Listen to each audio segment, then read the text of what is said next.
자, 제 앞에 화면 보겠습니다. 네. 파이썬 수업 자체가 내가 이제 이번 주가 끝이에요, 그죠? 월화수목금 5일 진행을 하면 제 기초 언어 수업은 종료가 될 텐데,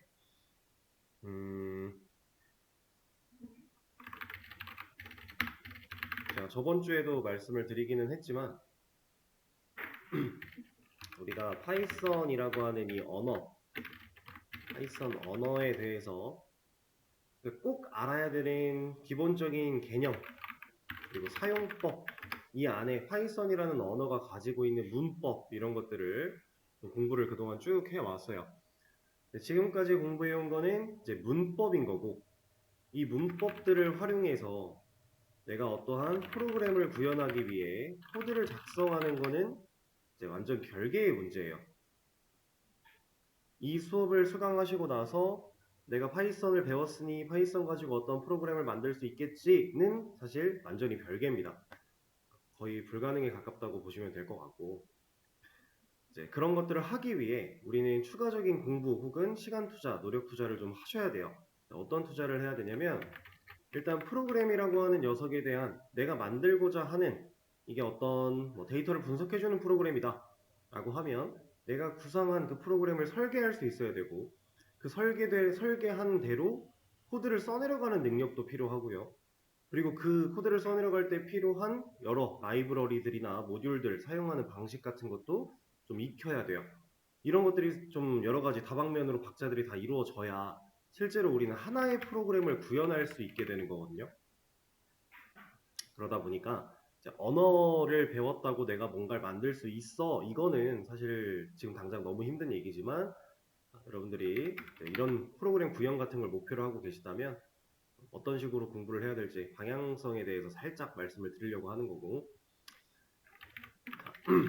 지금 당장 코드를 써내려가면서 프로그램을 구현하는 것은 불가능이라고 했어요. 이거는 안 돼요. 이게 되는 분들이 말이 안 되는 거예요.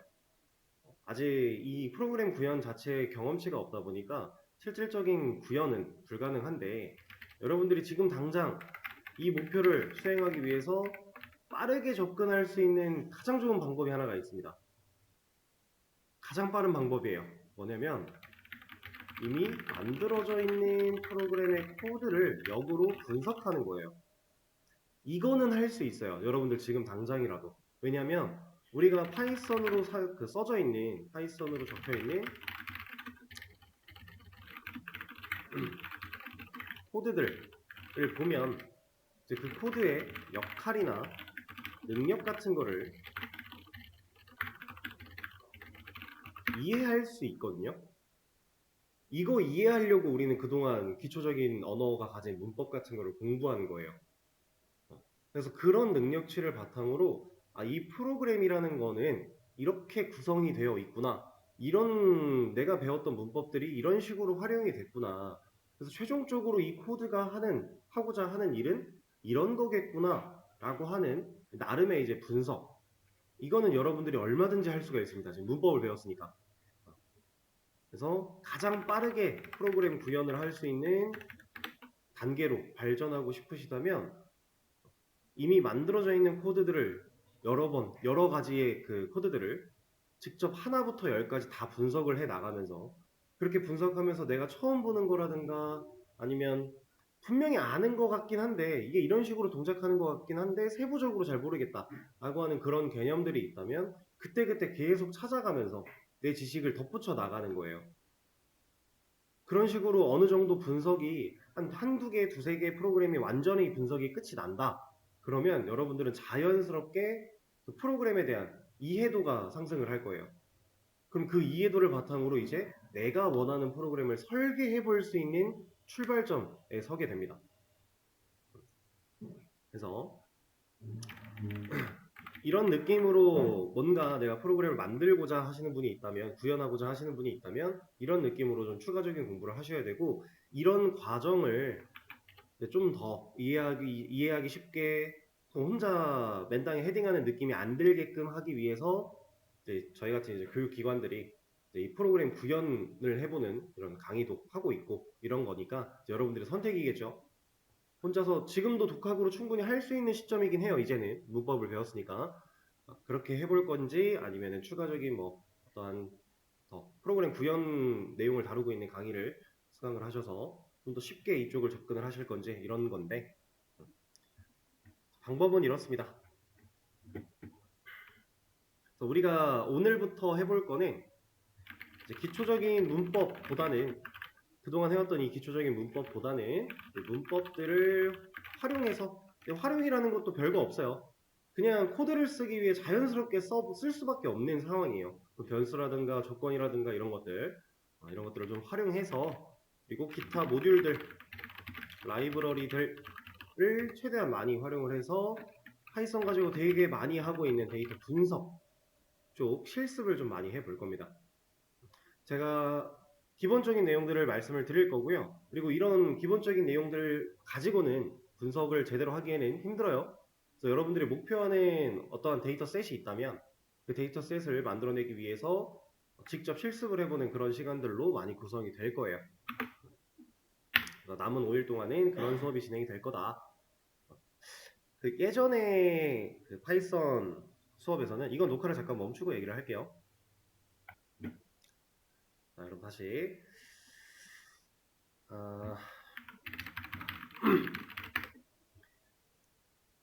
데이터 분석, 결국 우리가 하고자 하는 거는 여러 데이터들을 가지고 얘를 내가 원하는 형태로 재가공하려고 하는 거예요. 혹은 가공하지 않더라도 내가 이 안에서 내가 원하는 요약 정보들을 추출해내기 위해서 하는 게 데이터 분석이에요. 그죠? 목표는 그렇습니다. 분석이라고 하는 말 자체는 데이터들을 파악하는 거니까, 그 데이터들을 파악해서 내가 하고자 하는 건 뭐 합계를 구한다든가, 아니면 이 데이터가 나타내는 지표를 구한다든가, 이거를 시각화를 위해서 그래프를 그린다든가, 결국 우리가 하고자 하는 데이터 분석은 이런 겁니다. 대부분 이런 목표를 가지고 있는데 사용되는 라이브러리들이 되게 많죠. 여러분들도 들어보셨을 법한 대표적으로 판다스, 넘파이, 매트플롯 라이브러리 등등 되게 많은 라이브러리들을 제공을 하고 있어요. 파이썬이 데이터 분석 계열에서 두각을 드러낼 수밖에 없는 이유가 이런 라이브러리들이 되게 많이, 유용한 것들이 되게 많이 존재하기 때문이에요. 그래서 쉽게 분석을 할 수 있다. 이게 장점 중에 하나인데, 자, 여기에 적혀있는 이런 녀석들은 우리가 콜앱 가지고도 충분히 다 할 수 있어요. 콜앱에도 이미 다 준비가 되어 있어서 애지간한 것들은 다 해요. 콜앱으로도. 근데 콜앱에서는 안 되는 녀석들이 있습니다. 물론 하는 방법이야 있지만 좀 불편해요.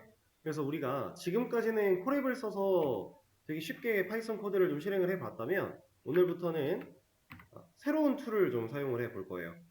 오늘 시작은 이제 툴 설치부터 진행을 할 거고요. 그 툴의 이름은 주피터 노트북이라고 하는 녀석을 설치를 할 겁니다. 얘도 콜앱이랑 비슷하게 파이썬 코드를 실행해 볼 수 있는 웹 어플리케이션이에요. 그러니까 콜앱이랑 별반 다르지가 않아요. 아는데 얘는 우리가 별도의 서버를 사용해서 돌리고 있는 툴이 아니다 보니까 내가 가지고 있는 어떠한 파일을 얘한테 읽어드려 라고 하려면 조금 번거로워요. 근데 이제 주피터 노트북 같은 경우는 각각의 컴퓨터, 여러분들이 사용하시는 그 로컬 컴퓨터라고 하거든요. 로컬 컴퓨터에 각각의 파이썬 서버를 운영을 하면서 그걸 가지고 툴을 사용하기 때문에 여러분들이 컴퓨터에 내장시켜 놓은 어떤 파일들을 코드로 읽어 드릴 때 되게 유용하게 쉽게 처리가 가능합니다. 그래서 설치를 좀 진행을 할 거다.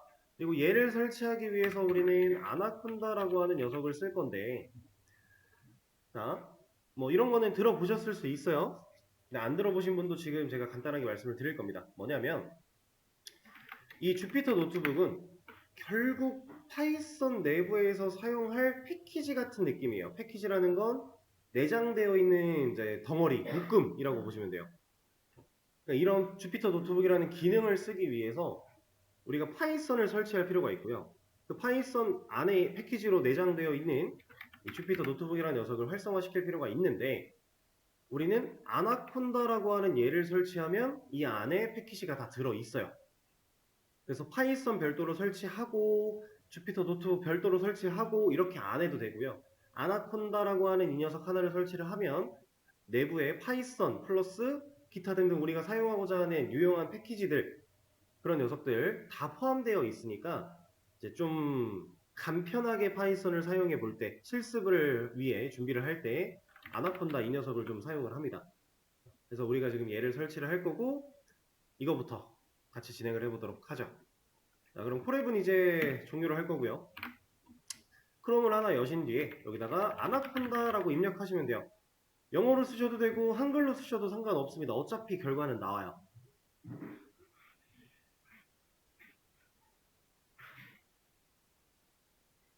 자, 그냥 아나콘다 입력하시면 이렇게 아나콘다라고 하는 사이트가 하나 존재하게 되는데 이 사이트로 들어갈 거예요.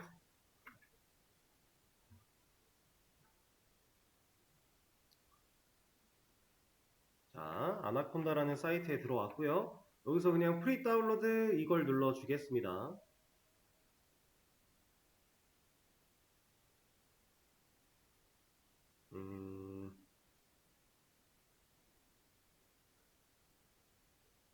뭔 소리인지 모르겠으니까 번역을 한번 해보죠.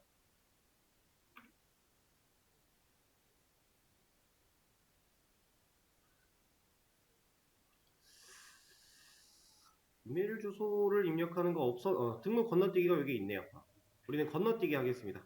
굳이 할 필요가 없기 때문에 다시 원래대로 돌릴게요. 건너뛰기 눌러서 다음 페이지 설치하는 페이지로 넘어오게 되면은 이제 본인의 환경에 맞게끔 당연히 설치를 하셔야 될 거고요. 하고는 이제 윈도우니까 이걸로 설치를 해주도록 하겠습니다.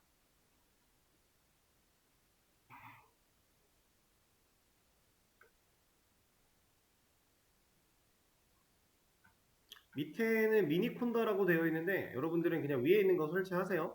여기 안에서 제공하는 기능들을 우리는 좀 편하게 쓰려고 이 녀석을 사용하는 거니까.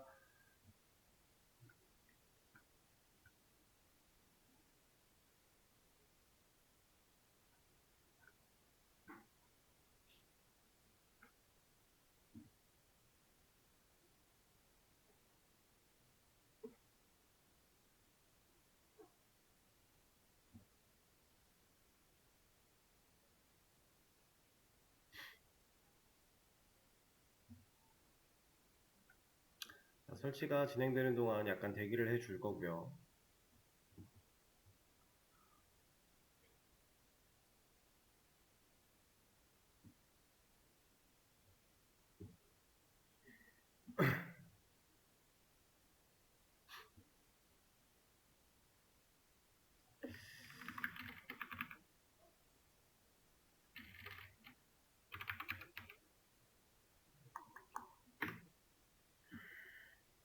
아나콘다 같은 형태 프로그램에 이런 걸 뭐라고 부르는 아나콘다 이 녀석이요. 얘를 뭐라고 해야 될까요? 오픈소스 배포판이죠. 그쵸? 네. 이거를 이제 오픈소스 배포판이라고 얘기를 하는데 약간 그런 느낌이에요. 리눅스라고 하는 서버가 있다면 그 리눅스를 이제 레드햇 계열이라든가 우분투 계열 이런 식으로 나눠서 제공하는 업체들이 좀 있는데 그 녀석들도 오픈소스, 그러니까 모두가 접근할 수 있는 오픈소스를 기반으로 본인들이 만들어낸 거예요. 그거를 이제 배포하는 거죠. 무료로 사용할 수 있게끔. 얘도 결국에는 아나콘다라고 하는 이 프로그램을 설치하면 내부에 파이썬 그리고 파이썬 플러스 기타 유용한 패키지들 이런 것들을 아예 묶어서 구성을 해놓은 거니까 사람들로 하여금 좀 편의성을 제공한다라는 느낌으로 보시면 돼요. 이 오픈소스 배포판.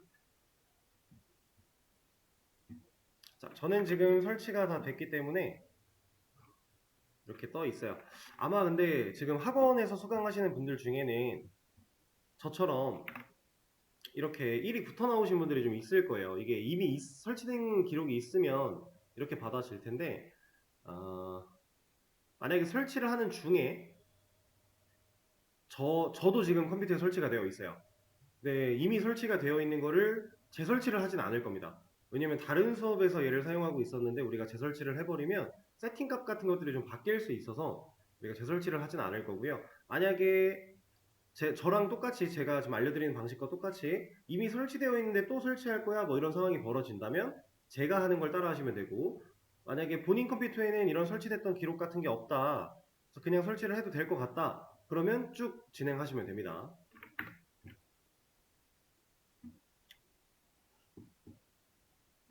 일단 아직 설치되고 있으신 분이 있을까요? 네, 좀 더 기다려 드리도록 할게요. 다 되시면 말씀해 주세요. 자, 그러면 이제 이 설치된 인스톨러 exe 파일을 더블 클릭 혹은 엔터를 눌러서 실행을 시켜줄 거예요.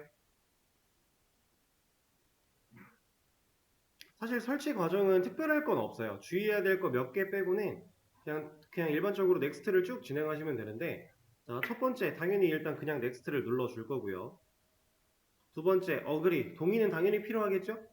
사용을 하기 위해서. 자, 그리고 여기가 나오게 이런 상황이 나오게 될 거예요.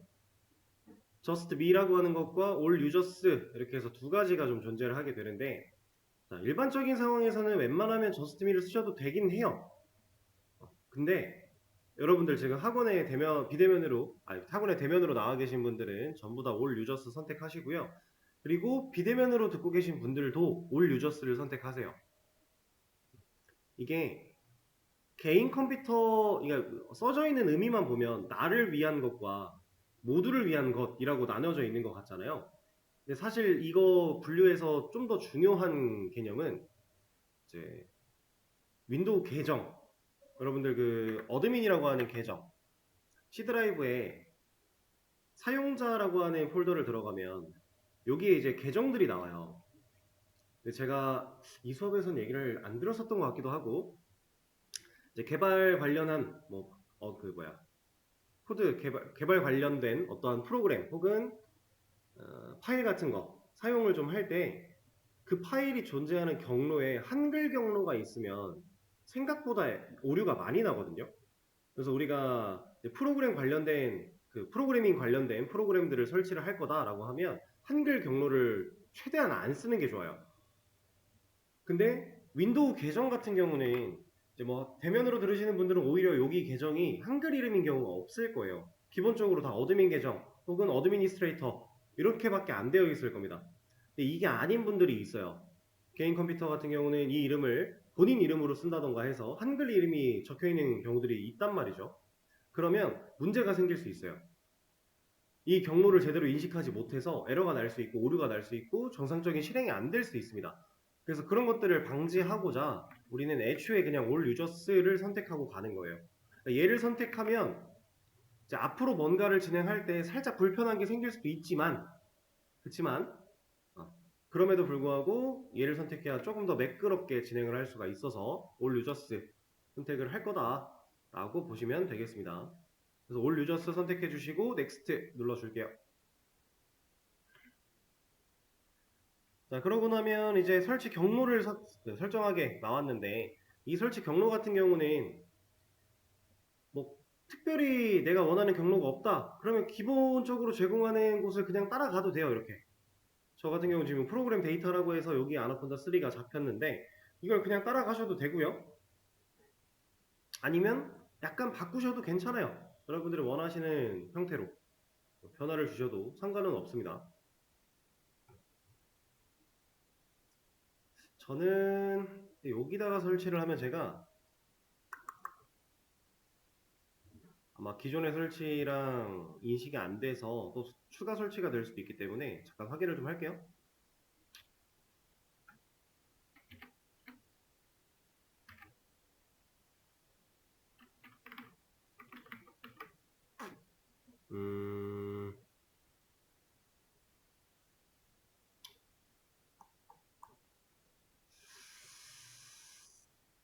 일단은 그냥 가보도록 하죠.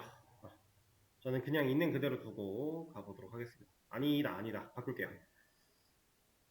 그냥 C 드라이브로 바꾸겠습니다.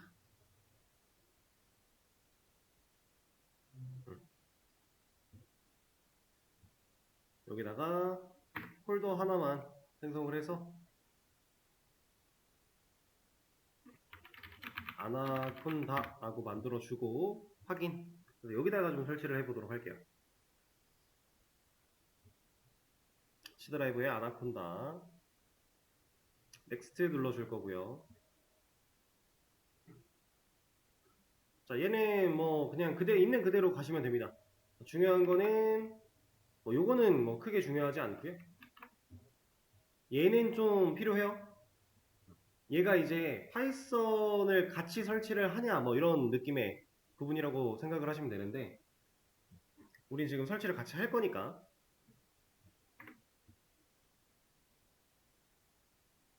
인스톨. 그러면 초록색 막대가 진행을 쭉 할 거고요. 이게 제가 지금 재설치를 안 할 거라고 했는데 일단은 그냥 좀 해보고 있어요. 어쨌든 경로가 다르니까 완전히 덮어지진 않을 겁니다.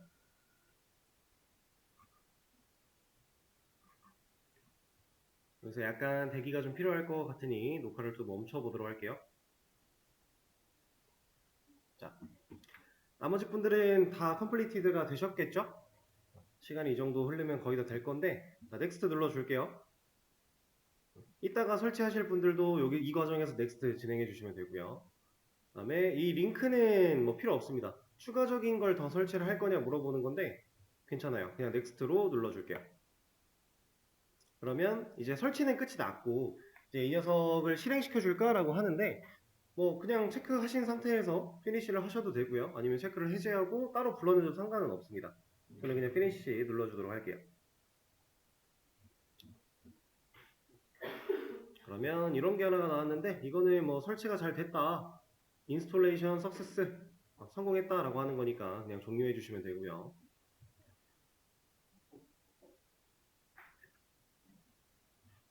잠깐 기다리면 화면에, 지금 저는 이 오른쪽 화면에 뭐가 하나 떠가지고 여러분들 화면에는 그냥 뜨고 있을 거예요.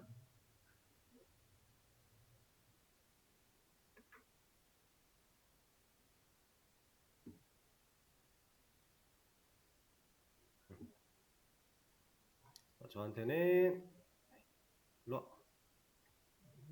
여기 아나콘다가 무슨 문자로 바꿔서 할 거냐고 돼 있는데 데이터를 안 해도 되죠.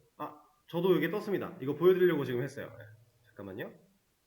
얘는 안 가서, 이거는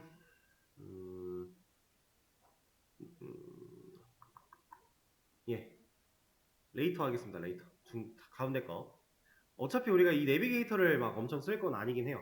상관은 없는데 그냥 안 하겠다라고 해주고, 이런 게 떴어요. 아나콘다 내비게이터라고 해서. 근데 우리가 쓸 거는 이 녀석은 아닙니다. 얘를 가지고 뭔가를 실행시키거나 하진 않을 거예요. 물론 얘를 가지고도 할 수 있는데 그렇게 안 할 거다라는 거고, 얘는 그냥 꺼줄게요. yes 눌러서 얘를 종료해 주도록 하고요. 그러니까 마지막에 우리 체크박스 2개 있던 거, 그거 해제하고 피니시 하시면 방금 이것들 안 떠요, 자동으로. 자, 저희는 윈도우 검색어를 사용해서 제가 이것도 보여드릴게요.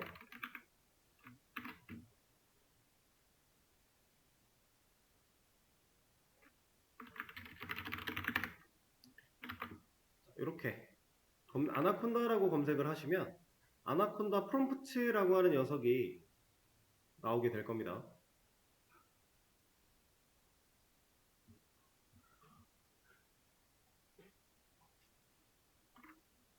아나콘다를 입력하면 아나콘다 프롬프트라고 하는 녀석이 튀어나올 거고요.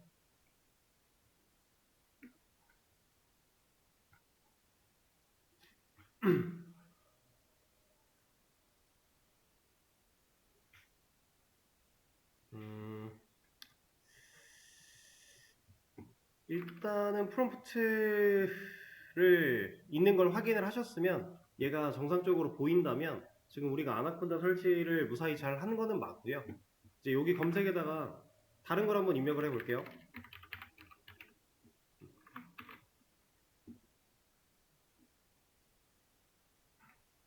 원래 아나콘다만 쳐도 얘가 같이 나오긴 할 텐데 이번엔 주피터라고 입력을 해보겠습니다.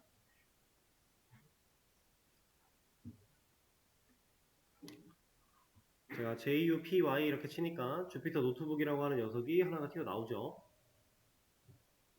우리가 실제로 사용할 건 얘예요, 얘. 그러니까 얘를 쓰기 위해서 아나콘다를 설치했다라는 느낌인 거고, 그리고 아나콘다 설치하면서 파이썬도 같이 설치를 좀 진행을 한 느낌이고요. 그래서 이 주피터 노트북이라고 하는 녀석을 우린 실행을 한번 해볼 건데, 그냥 있는 거 클릭하시면 이런 게 뜰 거예요.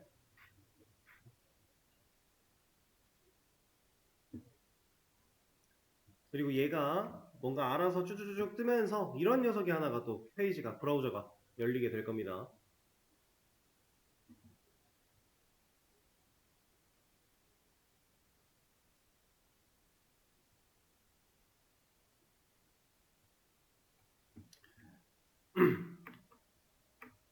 자, 여기에 명령 프롬프트 창, CMD 창처럼 뭔가 이런 게 좀 나왔는데, 얘는요, 주피터 노트북을 쓰는 동안 꺼지면 안 돼요.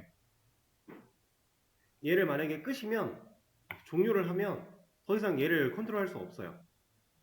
여기서 뭔가를 다른 걸 들어가려고 한다, 뭘 열려고 한다, 안 됩니다. 이걸 사용하기 위한 서버예요, 서버. 우리는 저걸 켜놔야 되고요.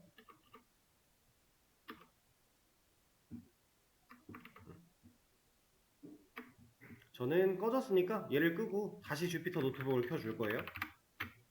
저게 그 디렉토리가 이 컴퓨터에 상성된다는 어떤 디렉토리요? 아니 여기 안에 제가 디렉토리 내에서 만든 파일을 만들면 그 세이브되는 게 저 서버에 되는 건가요? 제 컴퓨터에 되는 건가요? 로컬 컴퓨터에 되는 거죠. 로컬 컴퓨터 내부에서 돌아가고 있는 서버에 저장이 되니까 결국 우리는 로컬에서 파악이 가능하고 로컬에서 물리적인 서류나 이런 걸 문서를 뽑아낼 수 있는 거죠. 이제 약간 이런 거예요. 주피터 노트북 같은 녀석은 사실 파이썬 코드를 작성할 수 있는 좀 더 좋은 툴은 보통 이제 비주얼 스튜디오 쪽으로 가요. 그쪽을 많이 사용을 하는데 우리가 지금 이걸 쓰는 이유는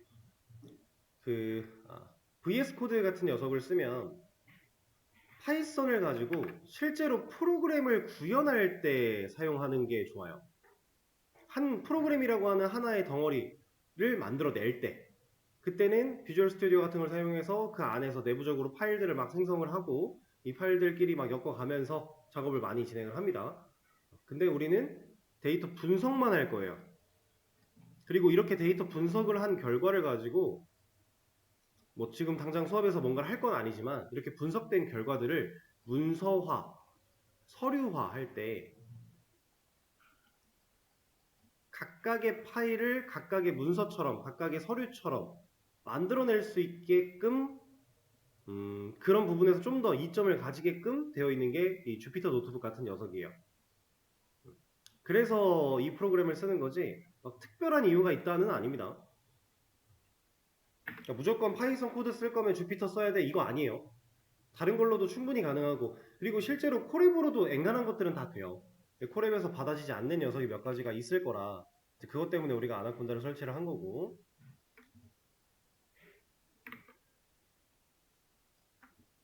자 그래서 설치를 완료하고 여기까지 문제없이 됐다면 이제 주피터 노트북을 사용할 수 있는 준비는 끝났다라고 보시면 될 것 같아요.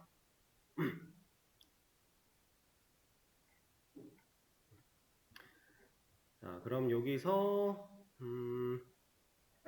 지금 간단하게 보시면 여기에 데스크탑, 뭐 도큐먼츠, 다운로드 이런 것들 있죠. 폴더들. 얘네들은 지금 현재 여러분들이 사용하고 있는 로컬 컴퓨터 경로랑 일치한다고 보시면 돼요. 다운로드를 들어가 보면은 저 같은 경우 여기 뭐가 이렇게 떴는데 실제로 여기서 보는 이 다운로드랑 동일한 겁니다. 이런 것들이 다 들어있게 돼요. 근데 내 로컬 컴퓨터에 있는 경로들을 얘가 인식을 할 수 있게끔 설정이 되어 있고요. 자, 그럼 이걸 사용해서 이제 코드를 좀 써볼 거니까 자, new 하겠습니다. new. 우측 상단에 있는 new. 그리고 파이썬 3. 얘를 하나 눌러줄게요.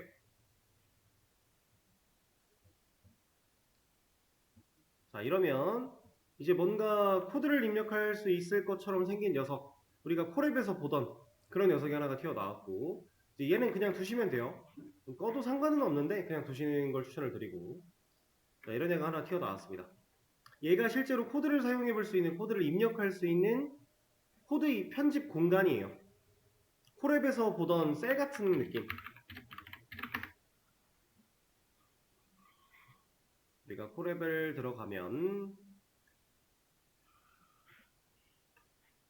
여기서 이렇게 코드를 입력할 수 있는 공간이 있었던 것처럼 지금 얘가 그 역할을 한다라고 보시면 돼요. 그래서 여기다가 제가 간단하게 한번 코드를 좀 적어 볼까요?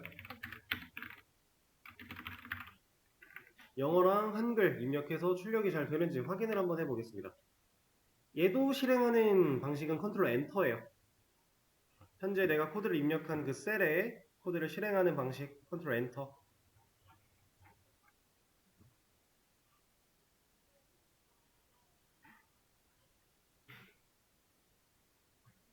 그럼 실행이 됐죠? 출력 결과, 콘솔 결과가 나오는 걸 볼 수가 있습니다. 그리고 이제 이 녀석도 결국에는 하나의 툴이기 때문에 우리가 사용하는 데 있어서 당연히 단축키를 알고 쓰는 게 편할 거예요.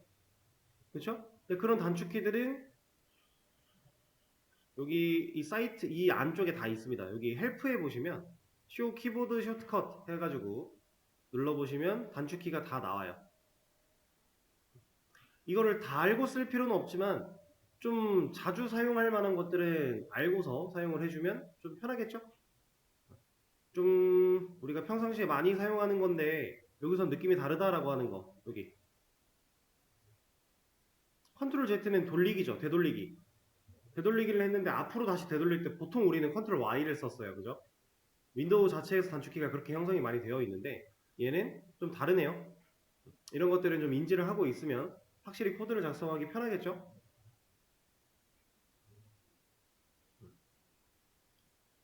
그리고 아까 제가 컨트롤 엔터를 말씀을 드렸는데 쉬프트 엔터도 가능하다라고 나오고 있네요. 컨트롤 엔터가 전체 실행이 아니었던 것 같은데 그러면 저장 뭐 특별히 알아야 될 게 막 많지는 않은 것 같고 여기에 전부가 다 나온 게 아닌 것 같아요. 제가 따로 몇 가지를 좀 알려드리겠습니다. 크롬 열어서 주피터 노트북 단축키 이렇게 입력을 좀 해볼게요. 우리가 이제 그 콜앱 사용할 때 생각을 해보면 제가 가장 많이 썼던 거는 컨트롤 MB라고 해가지고 셀 하나 더 만들기, 그 다음 셀 삭제, 컨트롤 MD 뭐 이런 거 많이 사용을 했어요. 근데 이제 여기에는 그런 게 안 써 있으니까 여기를 좀 보겠습니다.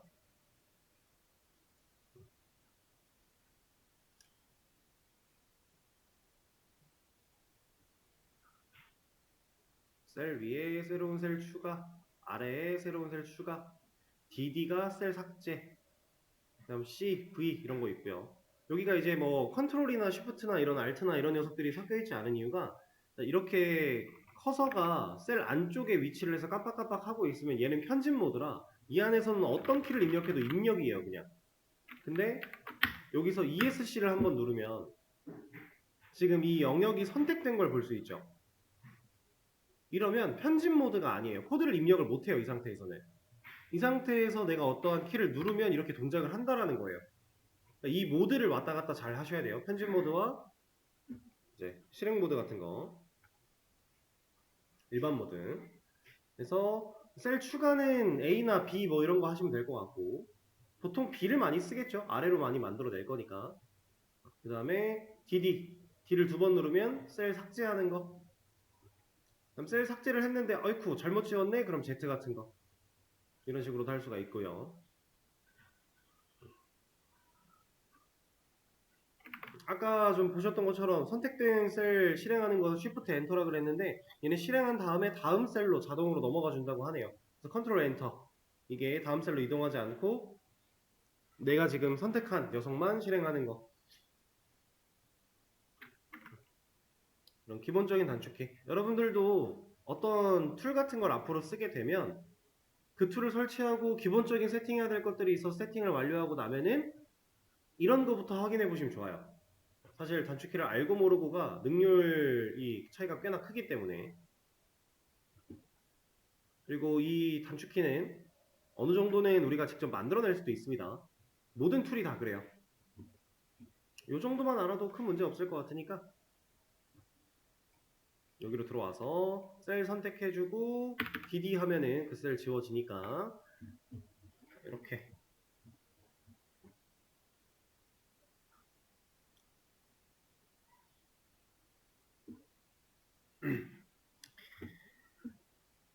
자,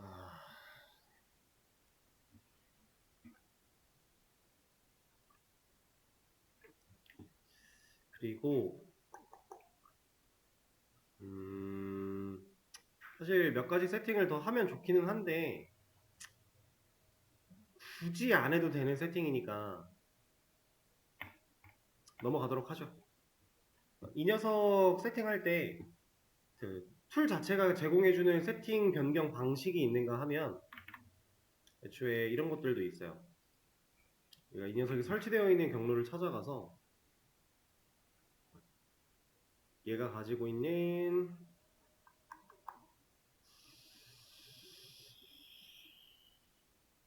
여기가 아니었나? 이 안쪽에 있는 실제 파일 하나를 막 추가하고 설정해가지고 우리가 원하는 대로 입맛대로 좀 바꿀 수 있는 이런 것도 있는데 또 오랜만에 사용을 하다 보니까 요런 거 같아요.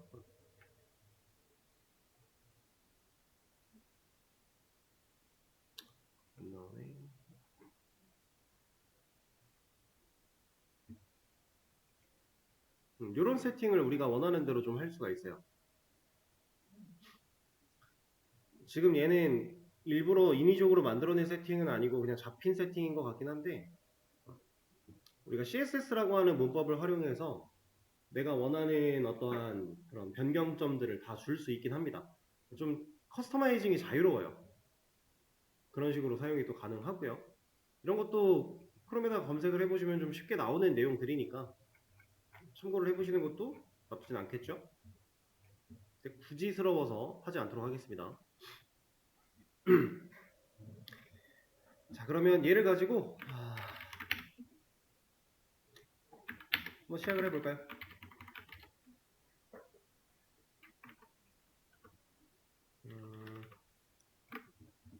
일단 오늘은 판다스라고 하는 녀석이랑 넘파이라고 하는 이 두 녀석 가지고 얘기를 좀 해보도록 하죠.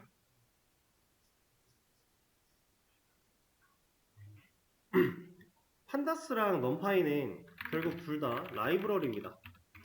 라이브러리라고 하는 녀석은 뭐냐면 약간 의미적으로 봤을 때 함수랑 좀 비슷한 느낌이 들 수밖에 없는 녀석이에요. 사람들이 자주 사용하는 기능이나 그냥 기능들이라고 표현하죠. 기능들을 묶어서 만들어 놓은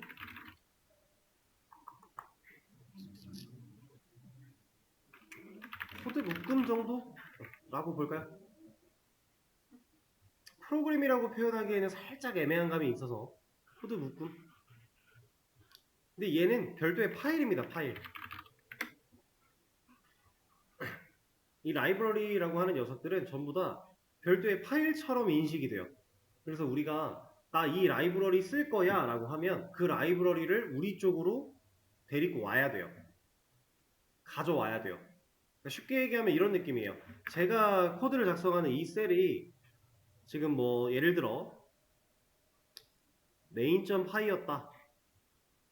이 파일이었다 라고 하면 이 파일 main.py 안쪽에서 이 라이브러리 판다스나 넘파이 같은 라이브러리들을 쓸 거야 라고 하면은 이 파일 묶음을 옆에다가 이제 깔아놔야 돼요. 이렇게 여기는 판다스, 여기는 뭐 넘파이 이런 식으로 이 묶음을 가져와야 되고요. 이렇게 가져온 녀석이 근처에 있을 때 나 얘 불러올게 라고 하는 코드를 여기 안에 넣어줘야 돼요. 그러면 그때부터 얘를 쓸 수 있게 돼요. 이런 과정을 안 거치면 얘네를 아무리 갖다 놔봤자 못 써요, 우리가. 라이브러리는 이런 개념이에요.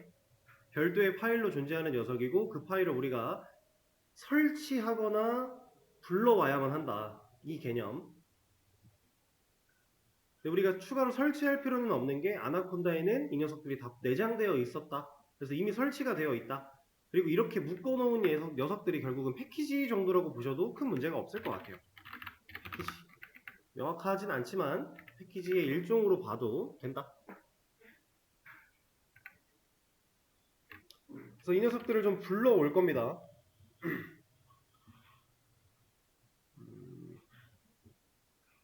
일단 둘 중에 한 가지를 가지고 먼저 예시를 보여드릴게요. 넘파이를 먼저 예시로 보여드리면 설치는 이렇게 하거든요.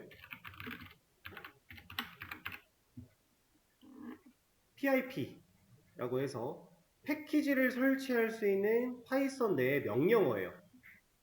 이 명령어를 사용하게 되면 인스톨이라고 하는 거 얘는 설치라는 의미를 가지고 있죠. 그리고 넘파이를 설치할 거야 라고 하는 이 코드를 실행할 수 있어요. 근데 우리는 설치가 되어 있다라고 했습니다. 그래서 얘를 굳이 할 필요는 없고요. 그냥 import라고 하는 걸 사용해서 numpy라고 해주면 numpy라고 하는 녀석을 내가 불러올게 라는 의미로 사용을 할 수가 있어요. 설치하고 불러오고 라고 하는 그 과정을 지금 이렇게 코드로 나타낼 수가 있다. 그래서 이 코드는 들어있어야 numpy를 쓸 수 있다라고 하는 거고요. 이를 가지고 실제로 코드를 하나 만만 좀 봐보자면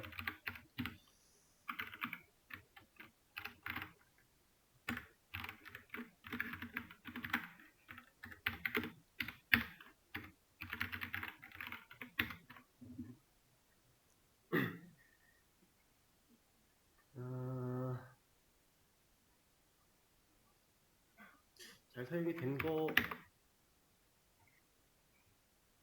안 된 거 같은 느낌인데 이걸 한번 찍어보죠.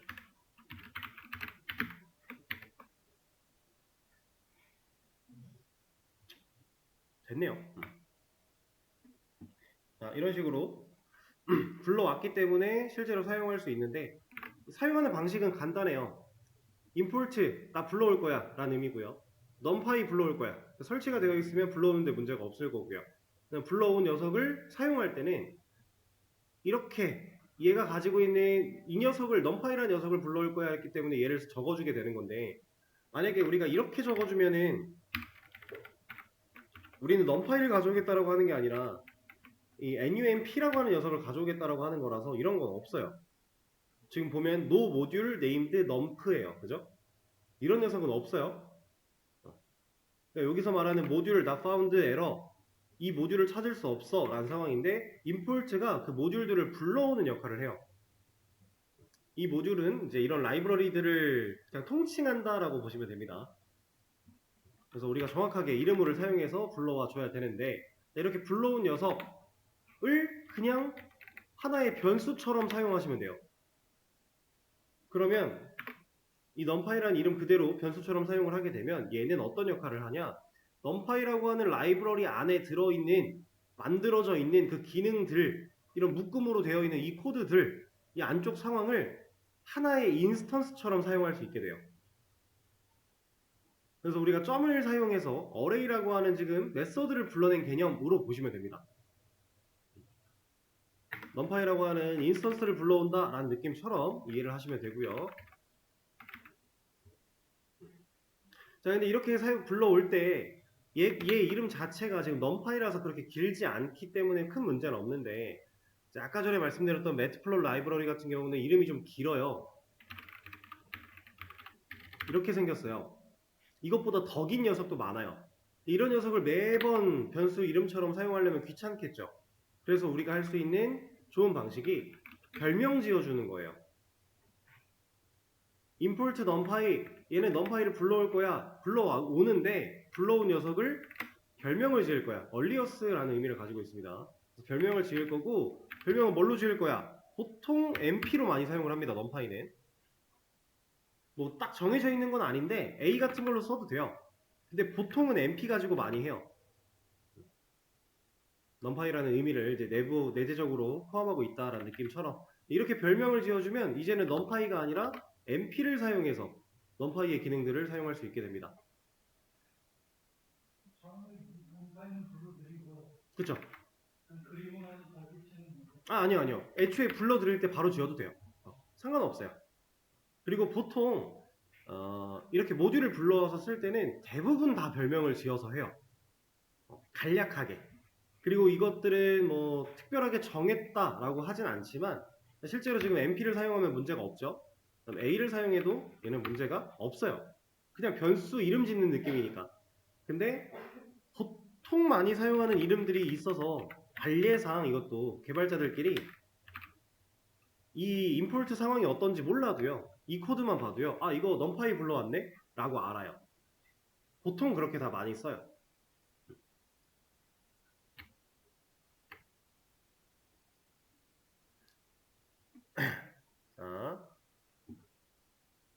자, 이런 식으로 불러다가 사용을 하면 된다. 판다스도 마찬가지입니다. 그냥 임포트를 판다스를 해주면 돼요.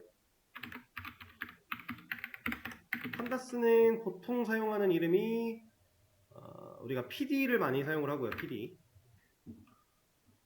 얘도 하나 그냥 간단하게 예시를 좀 보자면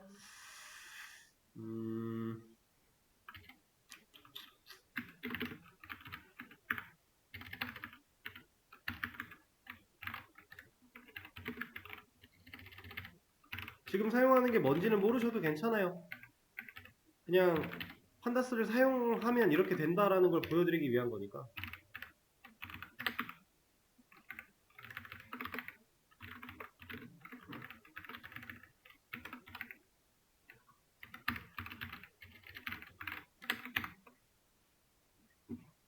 요런 거?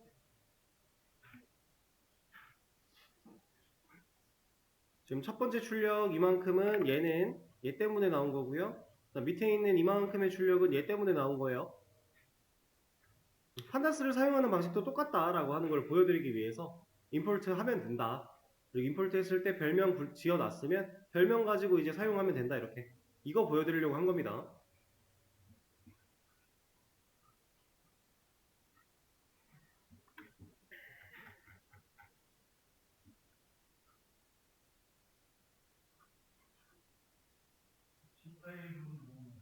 네? 데이터 타입을 말하는 거예요. 그래서 지금 int 64 이렇게 들어가 있는 겁니다. 이건 자동으로 찍혀 나오는 거라서 자 이런 식으로 이제 사용하는 방식 좀 소개를 드렸고요. 실제로 뭐 얘를 가지고 뭐 할 수 있고 이런 것들은 나중에 얘기를 좀 더 할 건데 자, 얘네들이 뭔지부터 얘기를 좀 더 해볼 거예요. 얘는 라이브러리 모듈 사용하는 방법 불러오기. 판다스를 먼저 얘기를 좀 해볼까요? 판다스 얘는 보통 대문자로 많이 표기를 하니까 얘는 뭐 하는 애냐면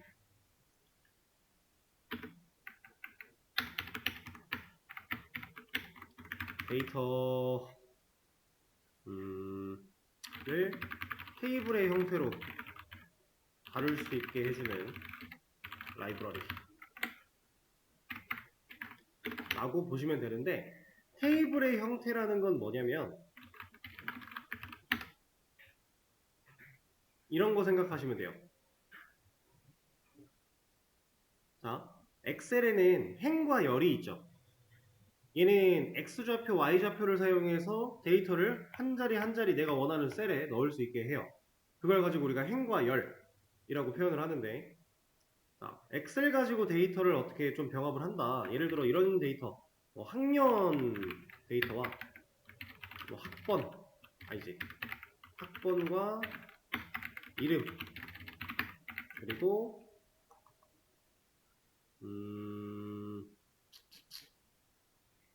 성적 이렇게 해볼까요?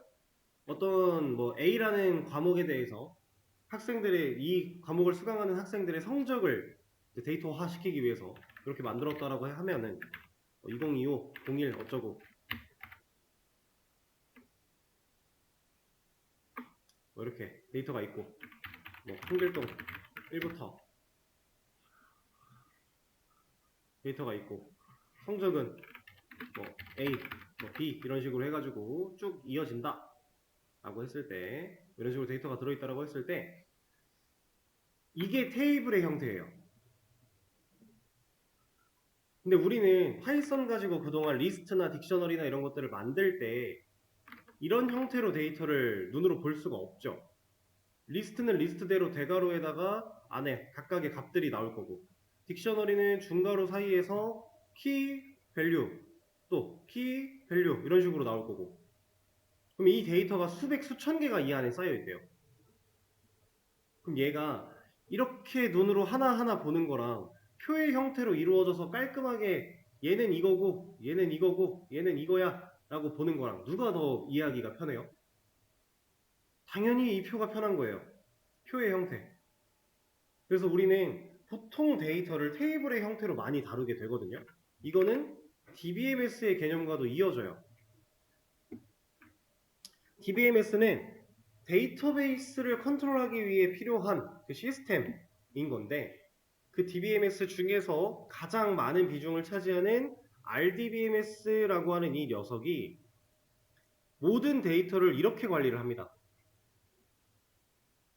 물론 RDBMS가 아니고 다른 데이터베이스 같은 경우는 이런 식으로 안 하기도 해요. 근데 이걸 이런 식으로 데이터 관리하는 비중이 제일 높아요.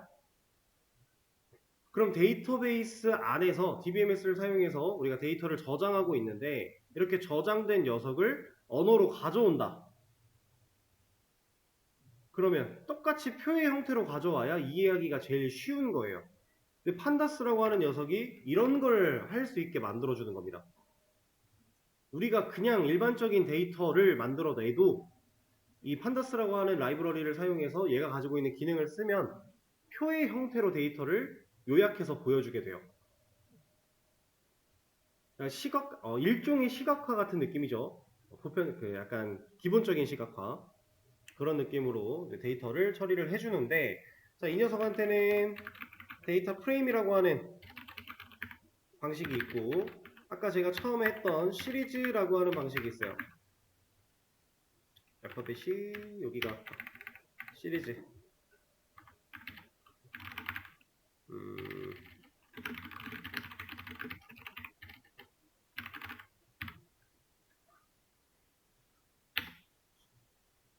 자, 데이터 프레임이 지금 방금 말한 2차원 데이터, 완전한 표의 형태인 거고, 시리즈가 1차원 데이터긴 한데 얘도 표의 형태로 보여주기는 해요.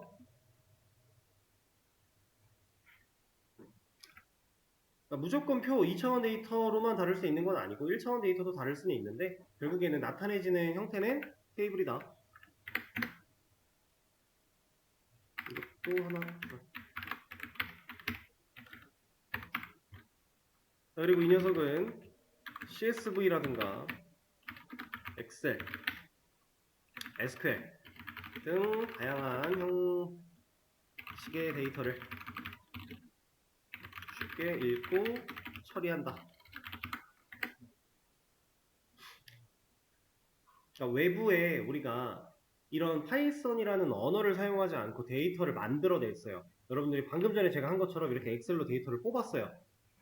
이거는 프로그래밍 관련 지식이 아예 없는 사람도 문서화할 수 있는 거죠. 이렇게 해서 데이터 분석가들이 문서화를 진행을 해요. 그걸 우리가 파이썬으로 가져와서 통계 내거나 할 때 저 파일을 그대로 불러올 수 있게 돼요. 판다스를 사용하면. 이런 엑셀 파일 확장자를 엑셀 SX인가? 이런 걸로 해도 가져올 수 있고요. 이걸 CSV로 변환해서 저장을 해도 가져올 수 있다는 얘기예요. 그럼 저장해서 가져오면 이거를 파이썬 내부에서 데이터화 안 하고 이거 그냥 가져오는 거니까 이거 가지고 바로 분석할 수 있고 바로 연산할 수 있고 바로 통계낼 수 있고 그런 겁니다. 그런 기능을 제공하는 게 이제 판다스. 그러니까 데이터 분석에서 가장 어찌 보면은 핵심이 되면서 기본적인 내용이 되겠죠.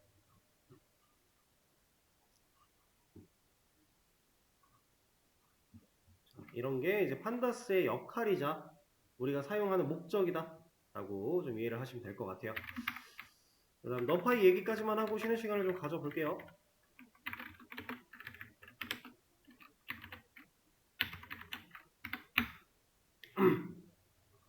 넘파이도 이제 이런 라이브러리의 개념 똑같고요. 판다스처럼 이렇게 불러다가 쓰는 건 똑같은데 얘는 목적이 조금은 달라요.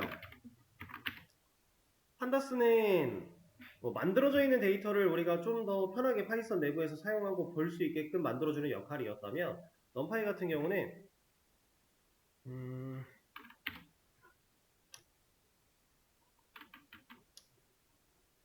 정리를 어떻게 해보면 좋을까? 얘는 수치 데이터를 빠르게 처리할 수 있는 다차원 배열을 제공하는 라이브러리 라고 표현을 해보죠.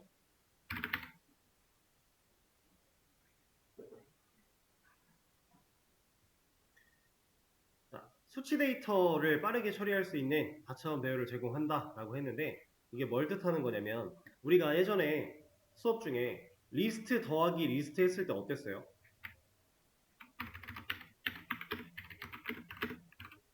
이거 그냥 프린트로 하나 해볼까요?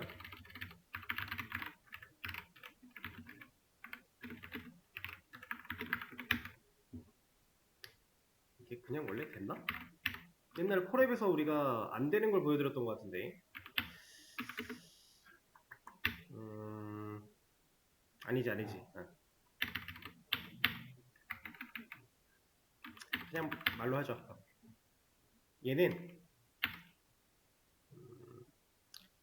제가 그때 그걸 보여드렸어요.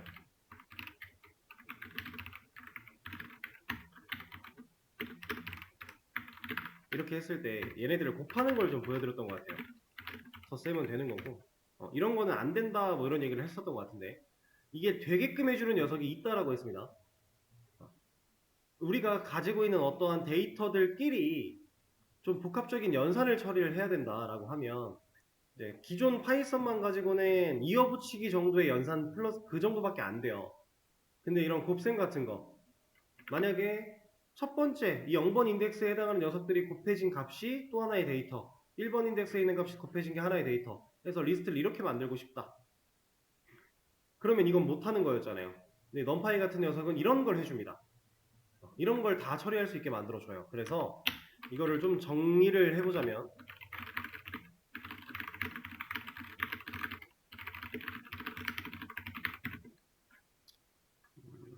말 자체는 써드릴 텐데 뭐 크게 의미를 가지지는 않아도 돼요.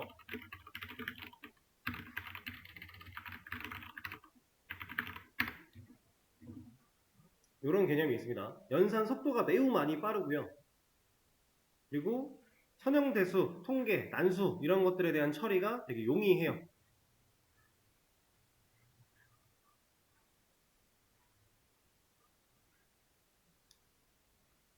자, 그리고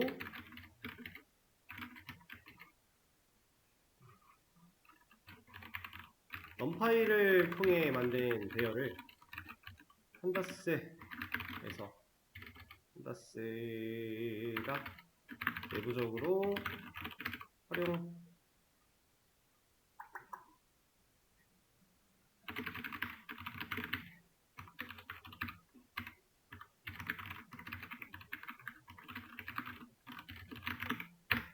이런 느낌?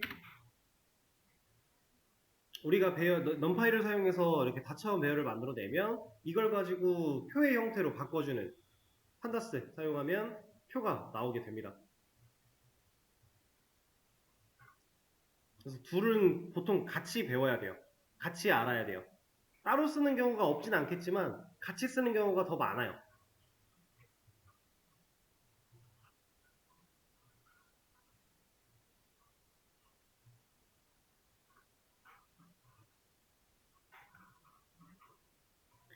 일단은 이런 느낌으로 해서 판다스와 넘파이 얘네들이 뭐 하는 애들인지, 그리고 얘네들 가지고는 어떤 처리를 하는지에 대한 간략한 내용을 조금 보셨다라고 생각하시면 될 것 같아요.